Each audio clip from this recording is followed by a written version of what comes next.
What's mental health? Mental health is when you... mental health is when you...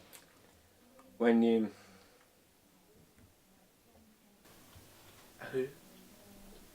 No, but what is mental health? Do you know? No, Like, do you briefly know what mental health is? I don't consume that. What is student stress? Student stress. A student stress is when, let's say they had a lot of work to do, and they can't get it done. Okay, and then when they can't get it done, then for God's sake.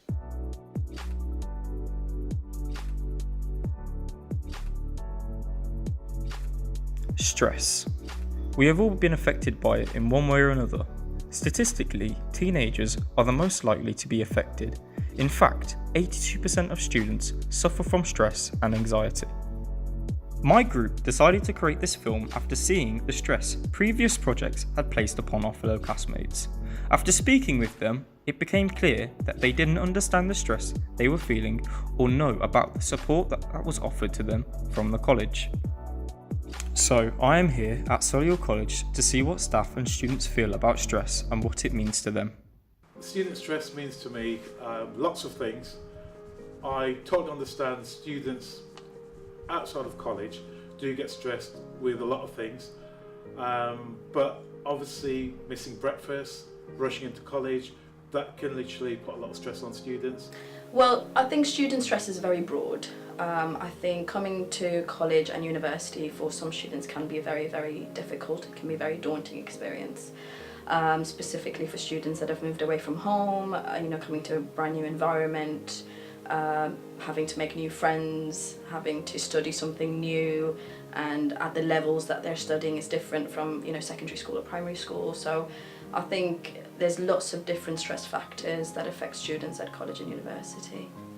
Student stress means that feeling a student gets or a person gets where it feels like they're kind of overwhelmed and they feel like there's no way out or there's no escape and the world's collapsing on top of them as if they're in a house and it's constantly falling in on itself.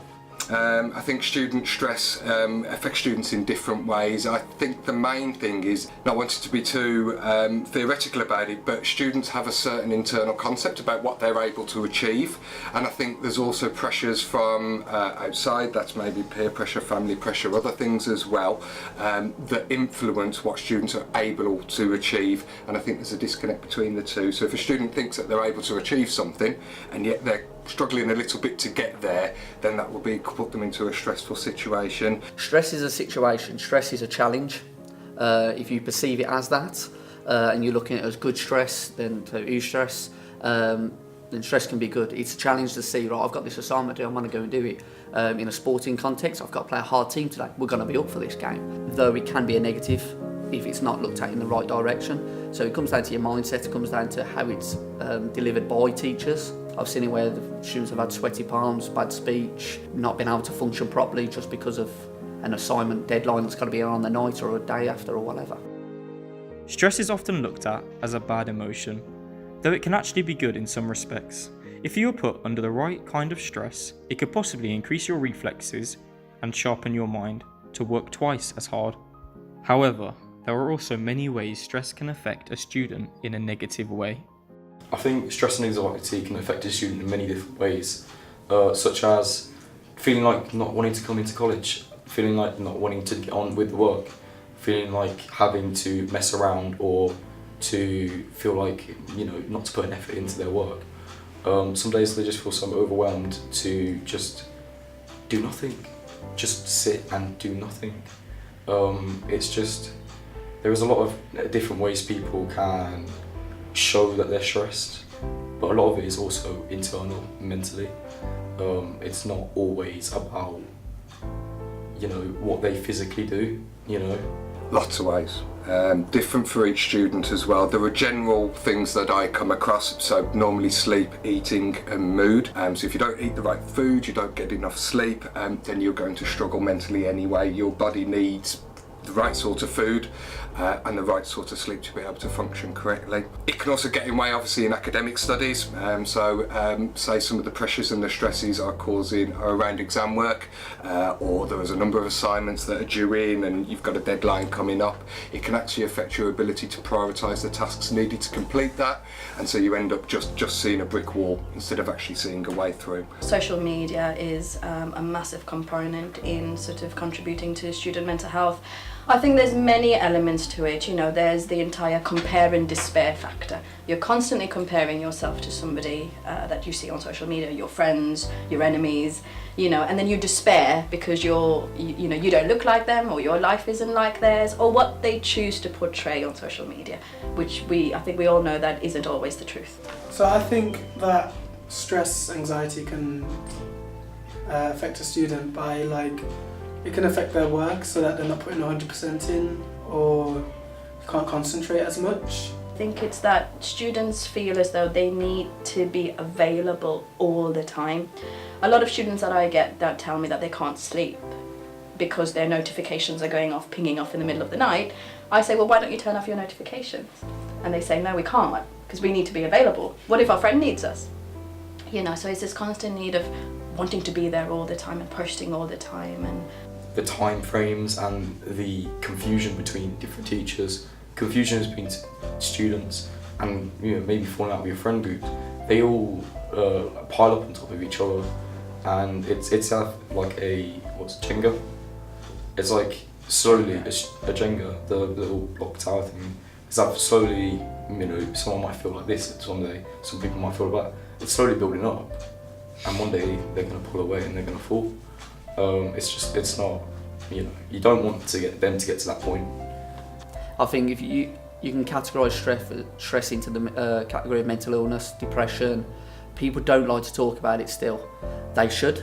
Personally, I've lost my brother through depression. He was in a very stressful situation, ended up taking his life. Without talking about it, especially with lads between the age of 24 to 50, is the biggest killer. I think 84 people a day are dying from it. It is a massive thing. They need to talk about it. Stress is up there with one of them. They need to open up. They need to be able to contact someone they feel comfortable around, someone they can actually talk to. If they haven't got someone, we've got people at the college that are unbelievable at working with that. Us as mental health champions, and Fatima in particular, just being open and honest with people can just relieve that stress a little bit more. Initially, when I see students that come to me and say that they're struggling with anxiety and stress, the first sort of things that it affects is their diet and their sleep. So they either struggle to fall asleep or stay asleep, they either overeat or undereat. They also tend to neglect themselves, so they might not look after themselves very well. They might also withdraw, and isolate themselves, so not really want to meet up with friends, want to stay home a lot.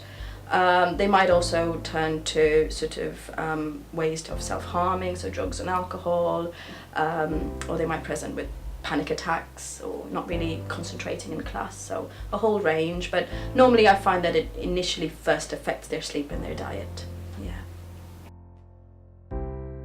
Stress and anxiety have a big factor on a student's mental health.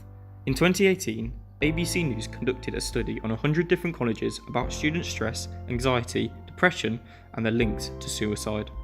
1 in 5 students said that they thought of suicide, while 1 in 10 actually attempted it. Each of those statistics is more than double the national average for adults. There are many different services on offer at Solihull College to help you when you are feeling stressed, anxious, depressed, or suicidal. Don't be afraid to access this support. Everyone thinks they're in their own boat. Everyone thinks I've got my journey and that's it. We're all in the same boat sometimes. And actually we're all kind of got the same levels of stress and same water in that boat. We're all chucking that water out the same. I know starting at university or college can be a very stressful experience for you, but don't despair. There's lots of support available out there.